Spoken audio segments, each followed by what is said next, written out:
Well, hello YouTube, it's me Fortmaster, and welcome back to another The Men Talk video. And this is another video about the very many Mario princesses. This was, again, suggested by Naturanal. Sorry if I'm mispronouncing that. And this is the story of how Rosalinda became a tragic princess. Oh god, thinking back, I think if I remember correctly, when you first meet her in Super Mario Galaxy, there is the whole thing where you can listen to the storybook where she reads the Lumas, and it's suspected but the little girl in the book is her, and oh god, you know what that reminds me of? Reminds me of a very old game theory where they were theorizing that Rosalinda was Luigi and Princess Peach's child. Oh god, think about it. How long ago did that video come out? 2014. Jeez. Okay. Yeah, so I mean, there's been granted, I don't know if it's ever been confirmed as canon, and knowing Nintendo, I doubt it ever would be.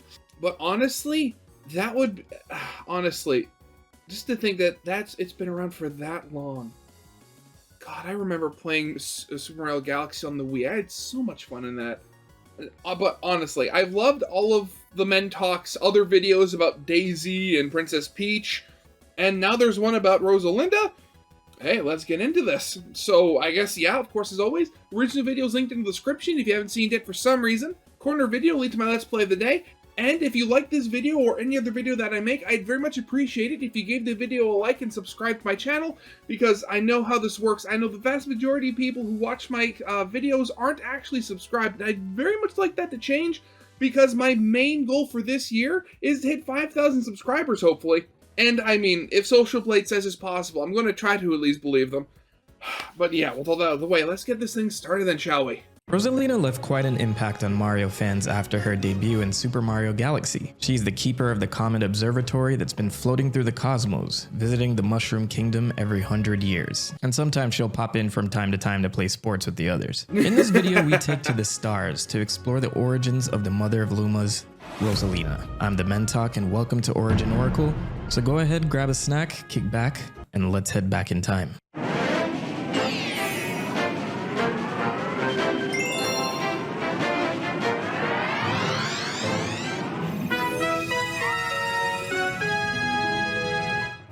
You know, it is kind of funny, actually thinking about it, because, I remember when Rosalinda was added to Mario Kart, they made her one of the heavy characters. Which, I mean, given that she's so tall, I'd very much believe.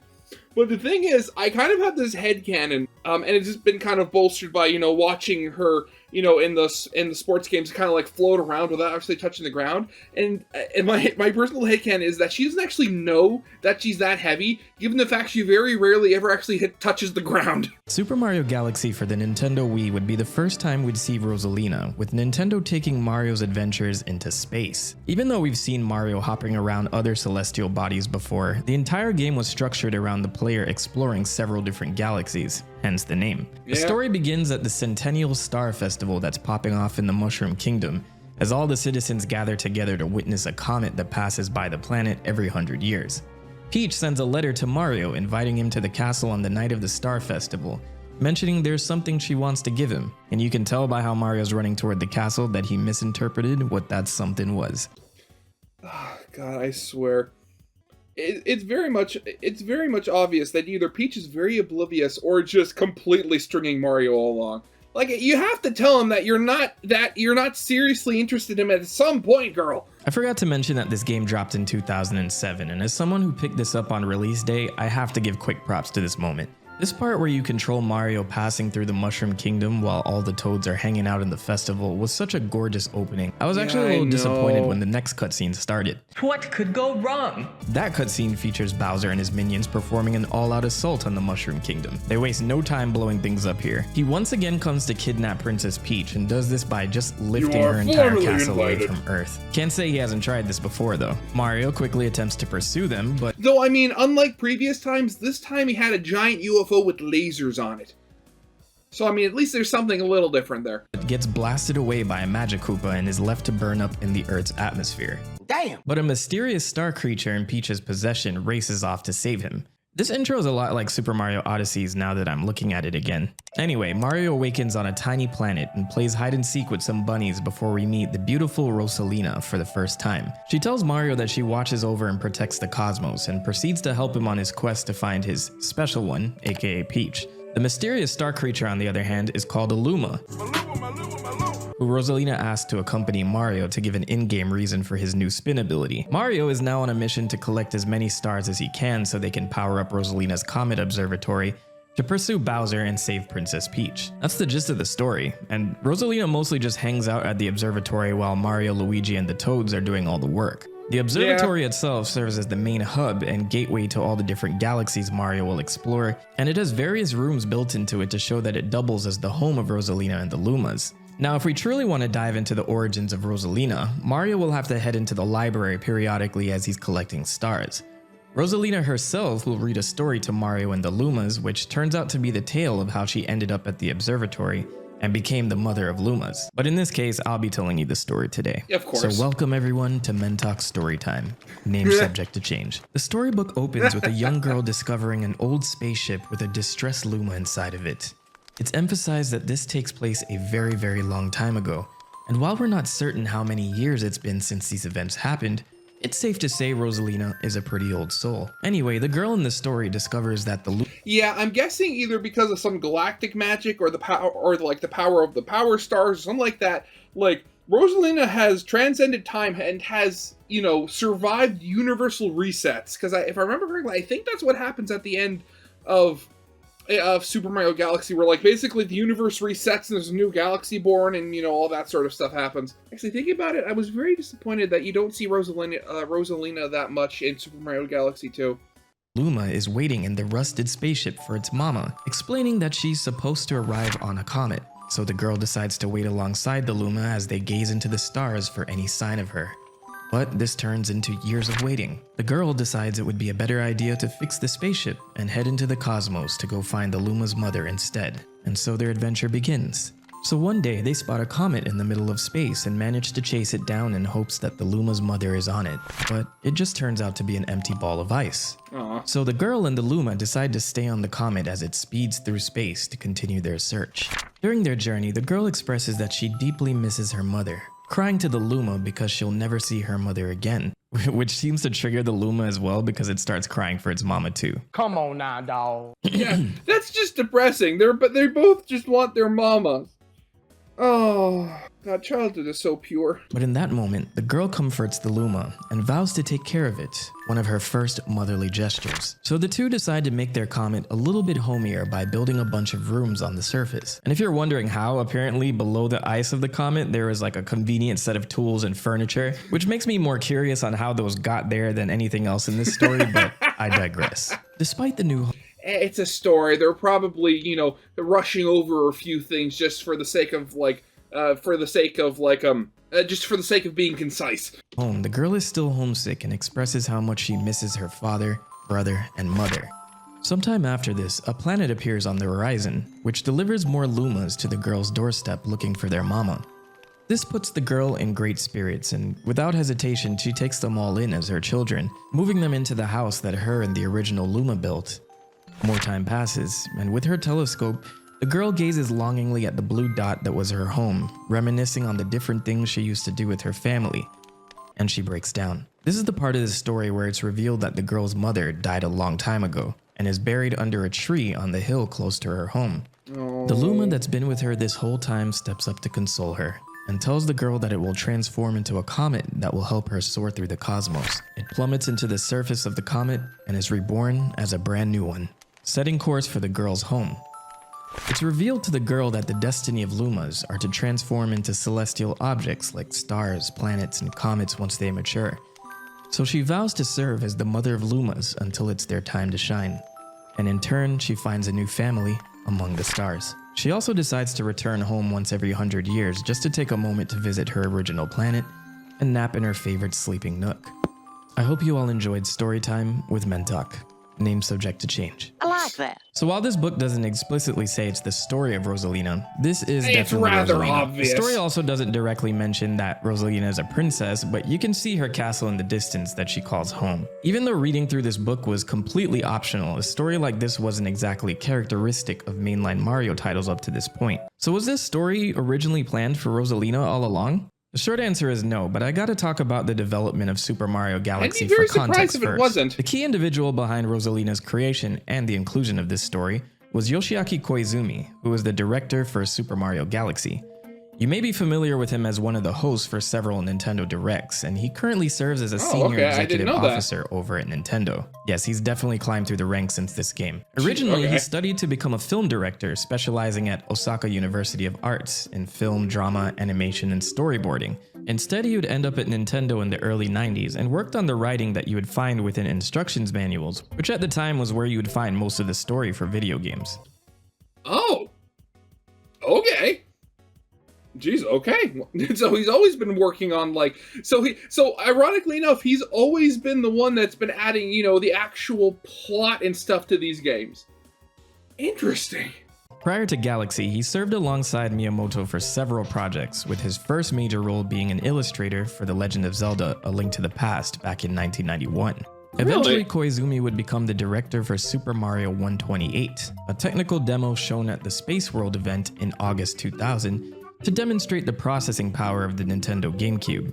While this codename was originally used for a proposed Super Mario 64 sequel, 128. Okay, I just up got to that. 128 on-screen Marios walking on a circular board, which for the time was definitely a flex. Both Miyamoto and Koizumi were laser focused on the idea of implementing spherical worlds and rounded surfaces, since it had never been mastered in game development at the time. But Koizumi felt they needed more time to achieve this. Internally, the technology and expertise wasn't there yet. So Super Mario Sunshine was released instead for the GameCube in 2002, developed separately from the project that was Super Mario 128. Even after the release of Sunshine, Miyamoto and other Nintendo executives would be continuously questioned on the status of Super Mario 128.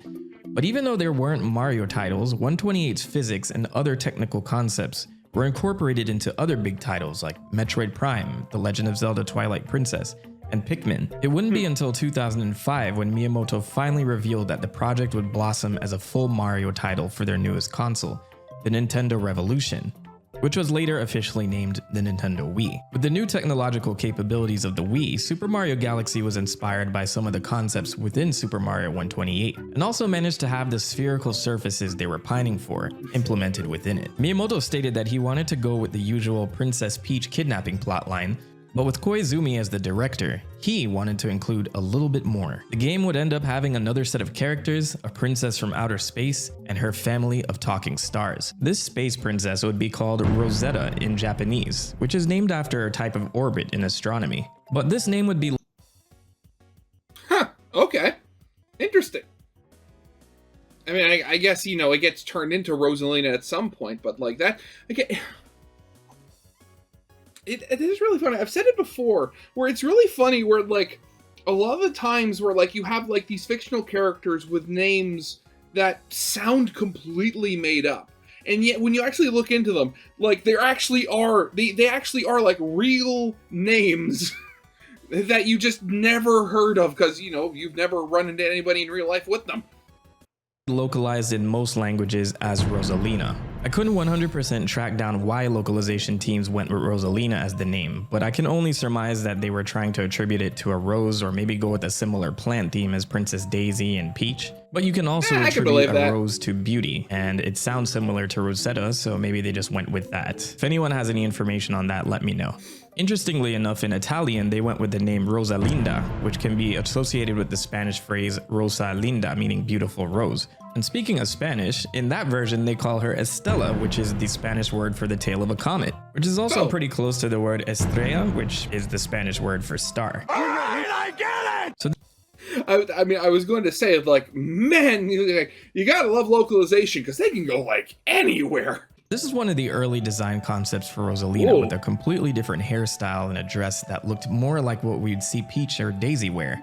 Honestly, that design looks something more out of Disney or something like that, especially with that hair. Oh god, what was her name? I'm forgetting the name, but it was that one the one white woman that was in the Disney's Princess and the Frog. I'm forgetting what her name was. Ah, god, it's gonna kill me. At some point, the final design would change most of this, but some of the similarities to Princess Peach were entirely intentional. The development team contemplated having her character be related to Princess Peach, but eventually dropped this idea in the final story. Oh, there are a few okay. fan theories surrounding this, but I'll get to that topic later on in the video. Yeah, literally, what was I talking about before? Good old game theory. Rosalina is also shown to be pretty damn tall. This is her in comparison to Peach and Daisy. Now that I think on it, let's see if we can get a Rosalina Lady D mod in Resident Evil 8. Wow. Well, Ethan Winters. That is horrifying.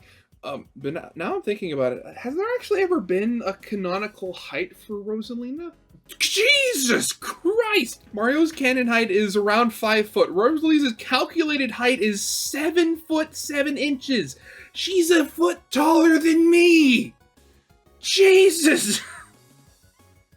Okay, I mean, if you needed any more proof about why she's in the heavy character class, like, even with her having a rather, like, slim build, I mean, that's still a lot of woman.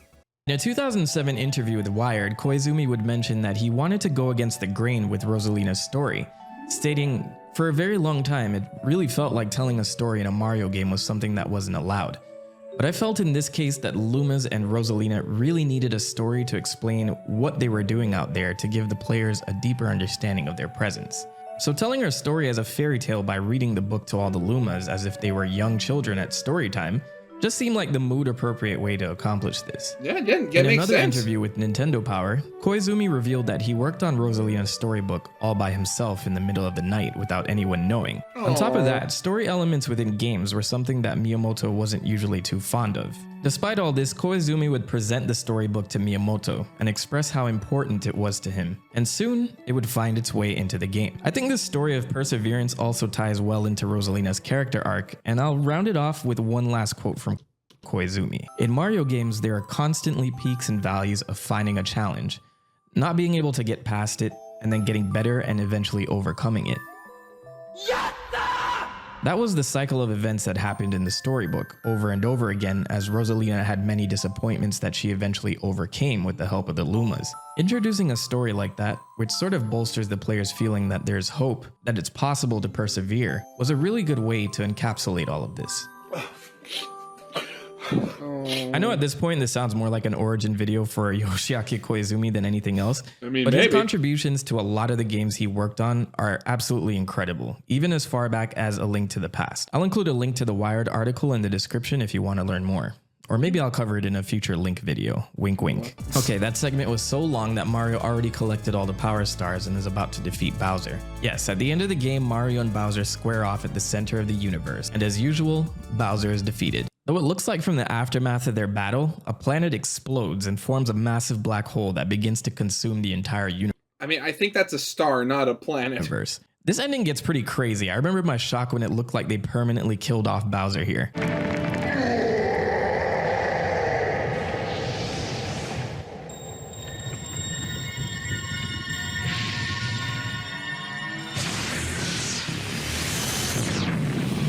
Supernova! But in a moment of hope, all the Lumas at the observatory begin to sacrifice themselves into the black hole, including the Luma that traveled with Mario this whole time.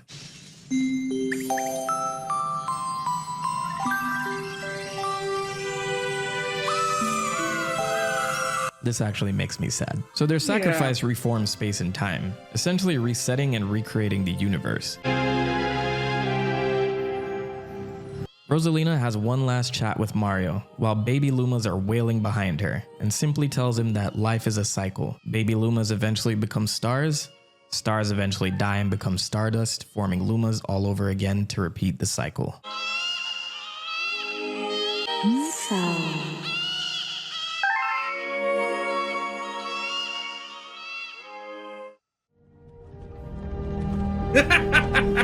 Oh god, no! With the universe destroyed and recreated, everybody celebrates, and Bowser is brought back to life, and the game ends with Rosalina thanking Mario. Or maybe she's thanking the player because she's looking directly at the screen. And the game ends beautifully with her returning to the observatory to continue watching over us and the rest of the cosmos. Super Luigi Galaxy. Oh, hell yeah. Oh god, I love Luigi. So to date, Super Mario Galaxy remains as the game where Rosalina gets the most attention, but she's appeared in quite a few Mario titles since. Oh god, I never noticed that. Look how scrunched up she is in the car. Oh god. But before I continue, I want to address some fan theories. As I've noticed with a lot of the comments I've been reading lately, there are a whole host of rumors and misinformation that has spawned from the Super Mario franchise. It's entertaining to read, to say the least, so I know that if I don't mention this fan theory, people are probably going to wonder why I didn't discuss it. So, there's a famous video from MatPat from the Game Theorist channel declaring that Rosalina is potentially somehow the daughter of Luigi and Peach. And while that video is well produced and does have some good points, there's nothing from Nintendo or the developers from Super Mario Galaxy themselves to support this. The devs did say they were thinking of making Rosalina a relative of Peach, and completely dropped the idea, and I think the connection kind of stops there. Yeah, because I remember that video, and a lot of it was talking about how, like, comparing, like, Rosalina's, like, shape and like body shape, like ears, nose, eye color to Peach and stuff like that, while also adding all like, oh, Peach is tall, Luigi's tall, thus Rosalina's really tall. And you know, that kind of thing works out. But I mean, if she was originally supposed to be just a relative of Peach, I mean, that could also explain all the similarity. And a disclaimer so I don't have to address it in the comments. Just because I don't agree with MatPat on this doesn't mean I'm saying that you watching this should disagree as well. Nintendo could come out tomorrow and say this was their original idea for all I know. I'm simply presenting the facts that are out there, but by no means does that mean you can't enjoy fan theories. But if we do want to play with the idea that Rosalina is still some kind of relative to Peach, I would assume she's more of an ancestor if anything. In her storybook, it's mentioned that she has a brother, and maybe this brother continued the lineage of the Mushroom Kingdom. Anyway, I bring all of this up to say that I don't mind dabbling in fan theories from time to time, especially if there are developer notes or in-game lore to support them, but I'll mostly mention them in passing rather than doing deep dives, though I love reading about them in the comments, so feel free to leave any interesting theories you may have as you watch these videos. In the summer of 2010, Super Mario Galaxy was released for the Nintendo Wii, which seems to be more of a reimagining of the first game. Compared to the original, this one is even lighter on plot, but begins very similarly with Mario and Peach coming together to enjoy cake during the Star Festival, or that's what Peach is calling it. Mario finds the same baby Luma from the first game on his way to Peach's castle, so for those who thought you'd never see him again, here he is. Bowser attacks the castle again and kidnaps Princess Peach, taking her to heard the it all center of the before. universe. So the Second verse, same as the first. Lumas aid Mario in pursuing Bowser, which takes him back into space and onto a planet-like ship. Captained by a big Luma named Lubba, they transform it into a planet-sized Mario head and start exploring the galaxies again with it to collect enough stars to get to the center of the universe. Let's address the elephant in the room then. Why is Lubba here facilitating everything? Where's our hot elderly space princess? You good, bro? Like Rosalina is more or less absent throughout the entire game. Yeah, like except the end. completely. Yeah, Mario collects enough stars to fight Bowser in the center of the universe and save Peach. And as Bowser's plans unravel, we see the Comet Observatory come into view. It looks like Bowser stole their stars again to set his plans in motion, but with him defeated, the family on the observatory is free once more.